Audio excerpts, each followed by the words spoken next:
I wasn't supposed to be home. The business meeting in Austin got canceled last minute, some scheduling mix-up with the investors, and instead of sticking around to network, I booked the first flight back to Phoenix. No point wasting a full day away if I didn't need to. Honestly, I was looking forward to surprising Avery. We hadn't been in sync lately, and I thought maybe catching her off guard would spark something good between us. A spontaneous dinner. A night to just talk without phones buzzing or meetings looming. A reconnection. I parked in the driveway around 4:30 p.m., a little earlier than my usual time. The house looked the same from the outside, quiet, still, nothing out of place. But the moment I stepped through the front door, I felt it. Something was off. It wasn't a smell or a sound. It was an energy, like I'd interrupted something just moments after it happened. The air felt unsettled. Heavy. Like I'd walked into a room someone had just run out of. Then I saw the shoe. A single heel, beige with a red sole, lying on its side in the entryway. Avery's, sure. But it was rare for her to leave her shoes there. She was meticulous about keeping the house tidy. Usually lined up her shoes in the closet or, at worst, in a straight row by the door. This one had been dropped, no, tossed. Next came the jacket. It was hanging on the banister, half-draped like someone had slid it off in a hurry. Brown leather. Worn in a way that said it wasn't just for fashion. It looked like it belonged to someone who wore it regularly. Someone older than the guys Avery usually hung around with. The moment I touched it, I knew it wasn't mine. I'd never seen it before. And the smell, God, that cologne. Sharp, masculine, unfamiliar. Not something Avery used, not anything I kept in the house. Definitely not the clean, citrusy stuff I wear. The kitchen was next. One of the chairs was knocked over, lying half on its side. Another red flag. Avery hated messes. If she'd knocked something over, she would have picked it up instantly. A glass of water sat on the counter, half full, the outside still slick with condensation. It had been poured recently, too recently for someone who claimed to be out all day. I walked toward the stairs slowly, every creak of the hardwood sounding louder than it should. The house wasn't supposed to be this quiet. It wasn't supposed to feel like a secret was pressing itself into the walls. That's when I heard it. Water running.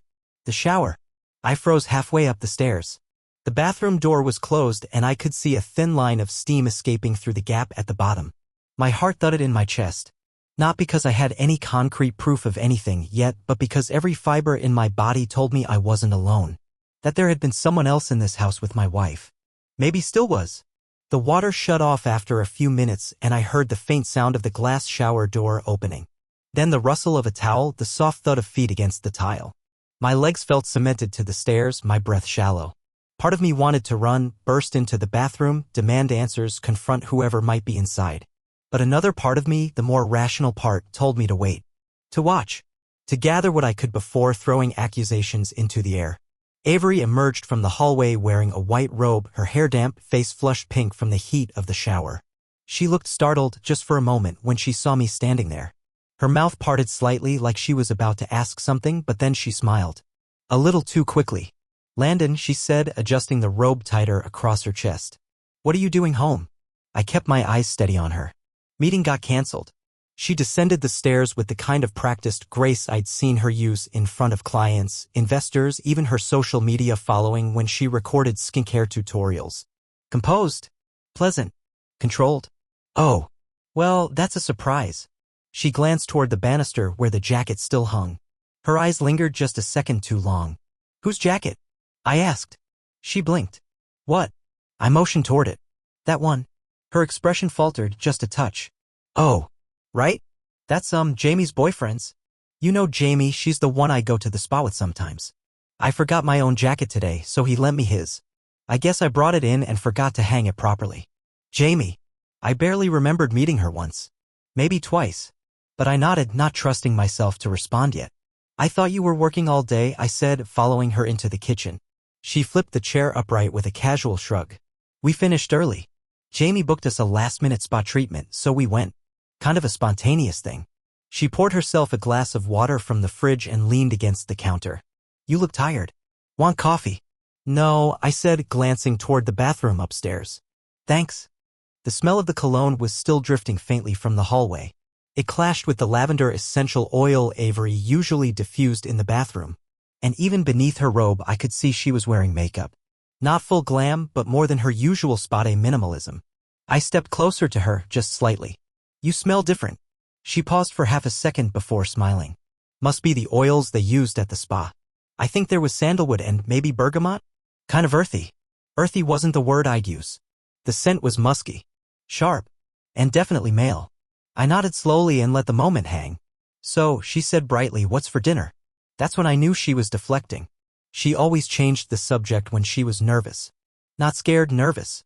Like she was trying to steer the ship away from rocky waters. But her hands betrayed her. Even as she smiled, I noticed her thumb tracing a circle on the rim of the glass. A tic she had when she was thinking too fast.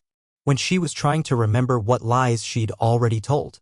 I don't know, I said, watching her carefully. What sounds good? She shrugged. We could order Thai? She was offering normalcy. I was searching for cracks. After dinner, which we did end up ordering, Avery retreated to the bedroom and spent an hour on her phone with her back to me. I watched her from the doorway, legs crossed, screen tilted away. Occasionally she'd smile to herself or type something and then quickly delete it. I couldn't see what she was writing, but I recognized the behavior. It had started a few months ago. Small things at first. A sudden increase in her screen time. Notifications silenced. Her phone flipped face down at dinner. All things I had told myself not to overthink. All things that now refused to leave my head. I lay awake that night staring at the ceiling, listening to the sound of her breathing next to me. Steady. Peaceful. Mine wasn't. In the quiet dark, all I could think about was the jacket on the stairs. The smell in the bathroom. The way she'd paused for just a second before lying to me. I didn't sleep that night. Avery drifted off quickly, or at least pretended to. I lay still, my eyes wide open, listening to every shift of the sheets, every turn of her body beside me. The shadows on the ceiling stretched and changed as the hours crawled past, and my mind turned over the same images on a relentless loop: the jacket, the overturned chair, the water still sweating on the glass, the artificial calm in her voice. The problem was, I wanted to believe her. For years, we'd built a life on trust, routines, inside jokes, shared goals. She was my anchor, my partner, the one person I never thought I'd have to doubt. But that night something cracked. And once the crack appeared, every little memory, every harmless moment I'd brushed aside over the past several months started to resurface. Not as innocent quirks, but as signs. Signs I had ignored. Avery had started hiding her phone around 6 months ago. Not blatantly, nothing that would raise a red flag on its own. She just started tilting the screen away whenever I walked into a room. Her volume was always low, the lock screen notifications disabled. When I asked her about it, she laughed and said she'd read an article about digital detoxing, something about minimizing distractions. Seemed reasonable. She was always hopping on the latest wellness trend. Now I wasn't so sure. There were other things too. She'd started attending this dance studio downtown. Salsa, bachata, tango, all the styles she used to make fun of when we watched rom-coms. Too cheesy, she'd say. But now she was hooked. Went 3, sometimes 4 nights a week. Always claimed it was for fitness, for energy, for mental clarity. I never questioned it. Why would I? We all need outlets. Hobbies? She never invited me to join. I remembered the first time she mentioned it.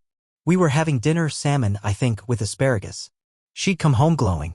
Not just happy. Radiant. There's the studio, she'd said, grinning as she poured herself a glass of wine. Kind of old school, but charming. They're doing a 6-week salsa program and Jamie signed us up. Thought it'd be fun to do something different. I'd smiled because that's what you do when your wife tells you she's trying something new. You support it. You encourage her. But she never talked about the classes after that. Never showed me videos, never mentioned the instructors, never told stories about her classmates. And when I asked how it was going, her answers were always short. Good. Fun. Tiring. That was it. Then came the lingerie. Now, to be clear, Avery had always taken pride in how she dressed. Elegant, tasteful, confident. But around the same time the dance classes started, she began ordering things that felt out of character. Lacy, strappy, bold. Not the kind of stuff we'd ever really used in the bedroom. And none of it was ever worn for me. I only noticed the receipts once, credit card charges from sites I didn't recognize. When I asked, she laughed it off. Just a little retail therapy, she said. It's good to feel S**XY even if it's just for yourself. That line stuck with me. It's good to feel S**XY even if it's just for yourself. Maybe that was true. Maybe. But even now, weeks later, I can't remember her ever wearing any of it around me. Not once. I started to wonder if it had ever been for me at all. Her late nights became more frequent, too. Sometimes she'd say she had a last-minute shoot, she worked freelance content gigs for lifestyle brands, and sometimes it was dinner with the studio girls. I never pressed. I wanted to be the kind of husband who trusts without question, who doesn't hover or smother or accuse. But one night, I remember pacing in the kitchen, watching the clock tick past 11:30 p.m. She hadn't texted, hadn't called. When she finally came home, she looked startled to see me still up. "Everything okay?" she asked, slipping out of her heels. "Just couldn't sleep," I'd said. "Shoot go late?" She nodded, breezing past me. "Got stuck editing. You know how it is." That was it. No follow-up. No warmth. She went straight upstairs, took a long shower, and when I finally joined her in bed, she was already curled on her side, back turned to me. It kept happening. Our dinners, once filled with conversation, plans for vacations, house projects, laughing over weird client stories, became eerily quiet. She'd scroll through her phone. I'd chew slower, waiting for her to say something, anything. Sometimes I'd ask about her day, and she'd nod without looking up. Good. Busy. Tiring. I started feeling like a roommate. Like someone she tolerated rather than missed. And every time I caught her glancing at her phone and smiling, I felt a knot twist tighter in my stomach. Then there was her Instagram. Avery had always posted occasionally, mostly beauty tips, motivational quotes, yoga poses in golden hour light. But recently her feed had changed. The pictures were bolder. Not explicit, just curated. Lingerie on hangers. Over-the-shoulder glances. Dim lighting. Vague captions like, "What we don't say matters most," or "Sometimes the best nights are the ones no one knows about." Who were those for? She'd never post anything that risked her brand, but there was something undeniably coded about the new content. Someone was on the receiving end of those messages. And it wasn't me. One night, I caught her whispering into the phone in the bathroom with the door barely cracked. I couldn't make out what she was saying. Just a soft laugh, a long pause, then silence. When she came out, I was in bed pretending to be asleep. She stood there for a minute in the doorway, just watching me, like she wanted to say something or check if I had heard. I didn't open my eyes. The next morning, she was chipper again, overcompensating like always. Made me coffee, kissed my cheek, called me babe with the same sugary tone she used when her mom was visiting. That was the moment I stopped making excuses. It wasn't just the phone. It wasn't just the dance classes. It was everything. The way she avoided eye contact. The careful over-explanations. The smell of cologne that clung to the air like a ghost I hadn't invited. I didn't want to snoop. I didn't want to be that guy. But the longer I ignored the signs, the more they screamed for my attention. This wasn't about paranoia. It was about patterns. Behavior that no longer added up. A marriage that used to feel solid, now full of silences and shadows. I started paying closer attention. Checked the timestamps on her Instagram posts.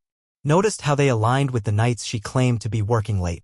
Watched how she dressed when she said she was going to the studio, tight clothes, curled hair, makeup that took more than an hour. None of it fit with the Avery I used to know. Or maybe it did, and I just never seen this version of her before. I didn't confront her. Not yet. I wanted to. God, I wanted to ask her point blank who she was really texting, who she was dressing for, why our house smelled like another man's skin. But I wasn't ready. I didn't want denials or gaslighting or that look of pity she gave me when I sounded insecure. I didn't want her to twist it back on me, to say I was imagining things, that I needed therapy, that I was sabotaging our peace. What I wanted was the truth. But first, I needed proof. And that was when the idea hit me. If she was lying to me about where she was going, then maybe I'd stop trusting what she said and start trusting what I saw. Something was happening at that studio. Or with someone from there. I didn't have to accuse. I just had to show up. Quietly. Unexpectedly. I had no plan beyond that. No grand confrontation, no hidden camera. Just a gnawing need to see with my own eyes what my heart already suspected. Because when someone you love starts living a secret life, you stop believing words. And you start watching. It was a Thursday afternoon when I finally decided I couldn't sit in the dark anymore. Avery had mentioned, almost casually over breakfast, that she had a long evening ahead. Back-to-back content sessions at the studio, she said, pouring almond milk into her matcha. She didn't look up from her phone. Might not be home until late, so don't wait up. She kissed my cheek and breezed out the door wearing black leggings, a cropped zip hoodie, and a fresh coat of lipstick. Nothing about it felt like a late-night work shoot. Felt like a date. I waited 2 hours before I left the house. I didn't want to show up too soon. Didn't want to risk missing anything by looking desperate. I changed into jeans and a plain navy shirt, something that wouldn't attract attention, and drove across town in silence. The dance studio she always talked about sat between a smoothie shop and a vintage thrift store in one of those trendy converted warehouse districts. I passed it once before, back when she first started classes. At the time, I didn't think much of it. But now, I parked across the street and stared at the dimly lit windows like they were about to reveal a secret. It was 6:41 p.m. I waited in the car, trying to slow my pulse, watching couples go in and out. Some in dance shoes, some in sneakers, all smiling, relaxed. It seemed harmless, too harmless. But I wasn't here for the classes. I wasn't here for the footwork. I was here for her. At 7:12, she came out. My breath caught in my chest. Avery. She was wearing the same black leggings, but her hoodie was gone now. Just a snug tank top clinging to her body, damp at the collar. Her hair was pulled up in a loose bun, strands stuck to her forehead. She looked flushed, glowing, laughing. Beside her was a man, mid-30s, maybe older, athletic build, black t-shirt, the same brown leather jacket slung over his arm. Him, the jacket, the cologne, the missing presents from my home the day I returned early. My fingers tightened around the steering wheel until the leather creaked. They walked out together, side by side, casual but close. Their hands brushed once, then again, and on the third time she reached for his. He took it, naturally, like it was something they'd done before. They didn't rush. They didn't hide. They walked down the sidewalk hand in hand, stopping by the corner as if waiting for a rideshare. She turned to him, said something I couldn't hear, and laughed. A laugh I hadn't heard from her in months. A sound that once belonged to our Sunday mornings and movie nights and late-night pillow talk. Now it belonged to someone else. Then she leaned in and kissed him. Not long, not obscene, but full, familiar. I didn't take a picture. I didn't need to. The image was already seared into my memory. I didn't get out of the car. I didn't confront them. I just sat there, frozen, watching the pieces fall into place in real time. Every strange behavior, every too smooth excuse, the silence at dinner, the distance in bed, the sudden joy on her face when she thought I wasn't looking. It all made sense now. They disappeared into the night, probably toward whatever restaurant or apartment or lie they'd crafted together, and I stayed behind. Hollow, furious, but not surprised. I went home. The house greeted me like it always did. Quiet, clean, sterile. A museum of a life I'd thought we were still living. I didn't rage. I didn't cry. I packed. Not my things, hers. One suitcase. The kind she used for her spa weekends and wellness retreats. I pulled her favorite jeans from the drawer. Folded them. Her floral dress from Cabo. Her skincare kit, the one with the tiny glass bottles she always double-wrapped in tissue. Every item felt like a betrayal as I touched it. Not because of what it was, but because of what it used to mean. I wasn't throwing it away. I was handing it back. She could have her things, but not my piece. I didn't put the suitcase outside. I left it by the bedroom door. I didn't leave a note. I didn't send a text. I wanted her to walk in and see it, feel the air shift, know without words that I knew, that the version of me she could lie to was gone. She came home late, nearly 11:45. I heard the key turn in the lock and the soft click of the door. Her heels on the hardwood. A faint hum under her breath. She didn't expect anything to be different.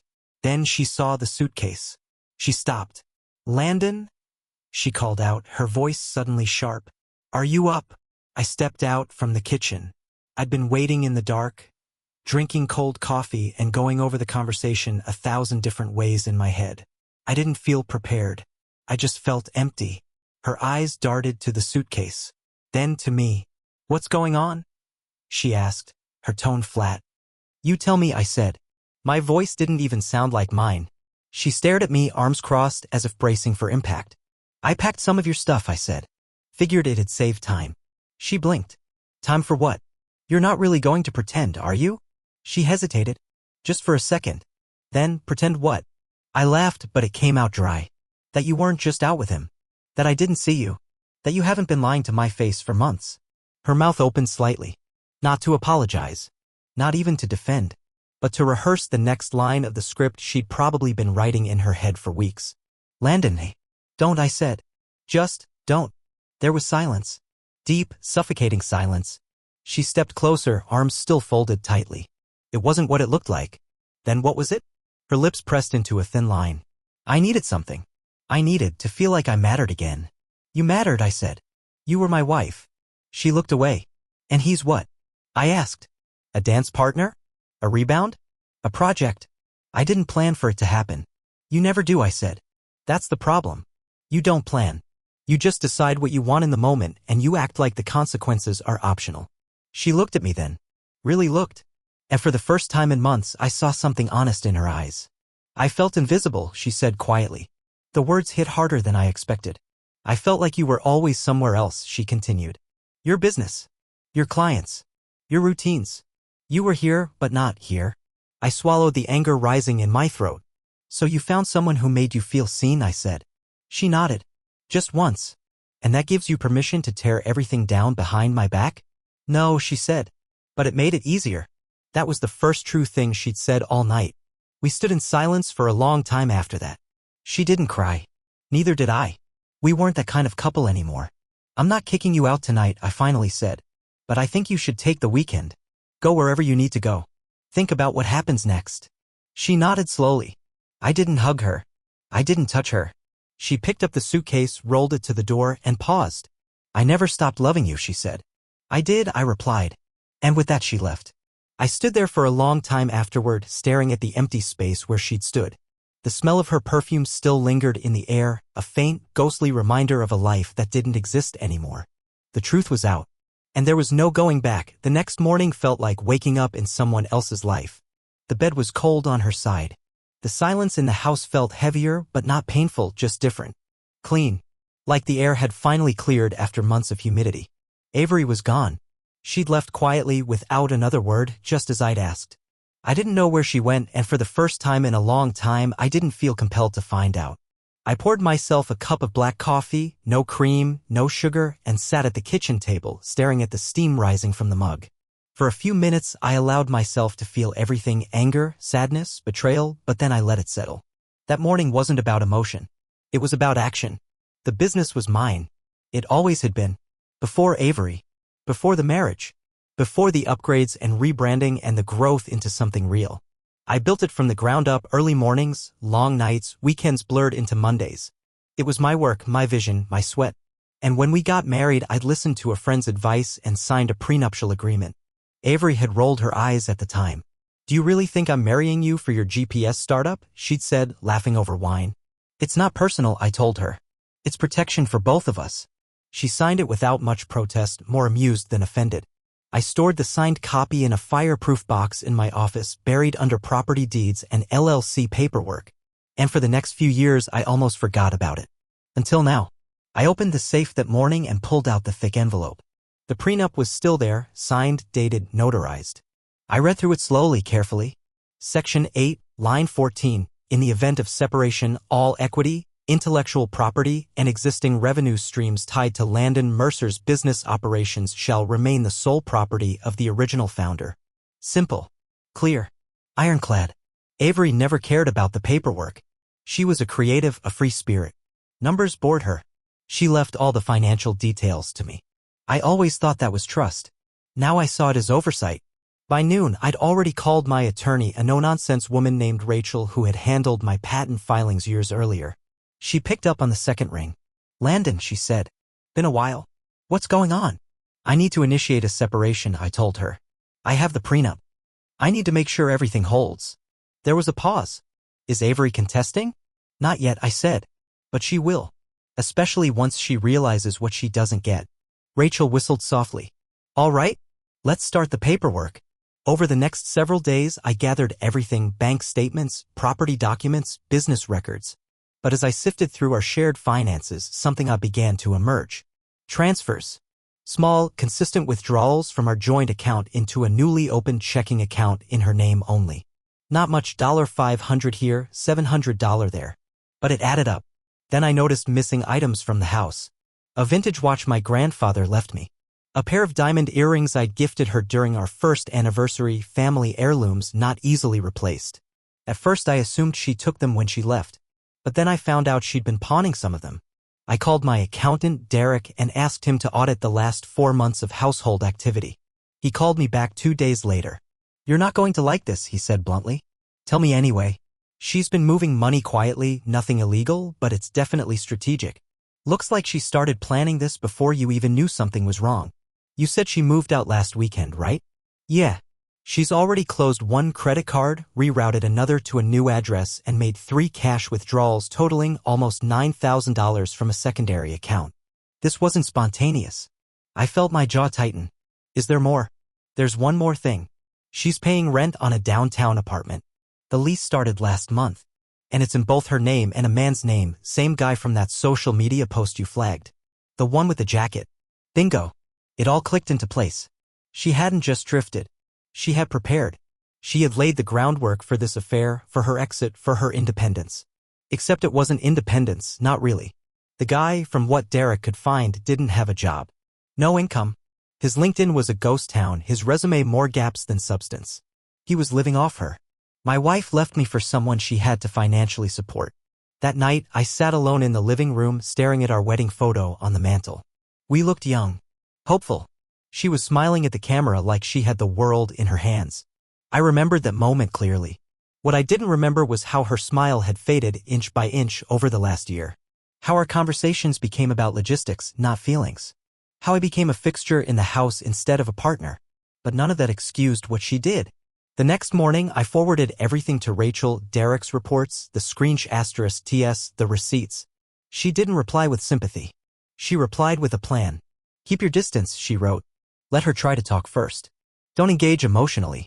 Everything from now on is strategy." And I followed it to the letter. When Avery texted me the next week asking if she could swing by and grab the rest of her things, I didn't respond right away. When I did, I kept it formal. "Landon, you can collect your belongings Sunday between 1 to 3 p.m. I will not be present. Please leave the keys when you're done." She replied within 5 minutes. "Avery, can we please talk like adults? This doesn't have to be hostile. Landon, we can discuss terms through legal counsel." She didn't reply again.